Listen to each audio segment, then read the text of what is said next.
بسم اللہ الرحمن الرحیم۔ سب سے بڑی جنگ تنہا بیٹھ کر اپنے حالات سے لڑنا ہے اور اس کے بعد خود کو یقین دلانا ہے کہ جو ہو رہا ہے اس کے بعد اچھا ہوگا۔ بے شک ہر مشکل کے ساتھ آسانی ہے اور تم پر لازم ہے کہ ہر اس نعمت پر شکر ادا کرنا جس سے دوسرے لوگ محروم ہیں۔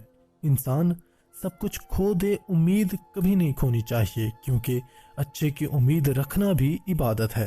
قدر بھی بدلتا ہے اور حالات بھی۔ وہ رب غم کا موسم ہمیشہ نہیں رہنے دیتا۔ ہم تکلیف کے جس مقام پر بھی ہوں، ہم سے آگے ضرور کچھ لوگ ہوتے ہیں، انہیں دیکھ کر ہمیں شکر کی لاٹھی تھام لینی چاہیے تاکہ راستہ سہولت سے کٹ سکے۔ ذہنی اور قلبی سکون کے لیے ہمیشہ یاد رکھیں کہ اللہ نے آپ سے جو چیز چھین لی ہے اس میں کوئی بھلائی نہیں تھی آپ کے لیے۔ جو رب درخت پر سوئے پرندے کو گرنے نہیں دیتا، وہ تجھے تنہا کیسے چھوڑ سکتا ہے؟ بس اس پر بھروسہ رکھو، وہ سب ٹھیک کر دے گا۔ زندگی ہمیشہ ایک سا رنگ نہیں رکھتی، کبھی اتنی مہرباں ہو جاتی ہے کہ یوں لگتا ہے کائنات میں کوئی کام نہیں، اور کبھی یوں رخ موڑ لیتی ہے جیسے مسکراہٹ کبھی اس کا حصہ نہ رہی ہو۔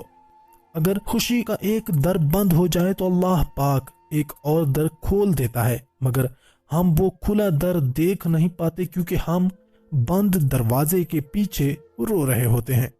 کسی کو کندھے کا سہارا نہ دے سکو تو لفظوں کا سہارا دے دیا کرو، کیونکہ ٹوٹے ہوئے ہارے ہوئے لوگ اکثر لفظوں سے بھی سنبھل جایا کرتے ہیں۔ ہر لکھی ہوئی بات کو پڑھنے والا سمجھ نہیں سکتا، کیونکہ لکھنے والا احساس سے لکھتا ہے اور پڑھنے والا الفاظ پڑھتا ہے۔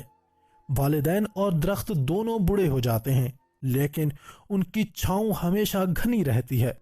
کبھی بھی اس شخص سے جھوٹ مت بولنا جو تمہارا اعتبار کرتا ہے۔ اگر کسی کو چاہنا ہے تو خود کو چاہو، آپ کے لیے آپ سے بہتر کوئی نہیں جانتا۔ مطمئن اس لیے ہوں کہ دھوکہ کھایا ہے، دیا نہیں۔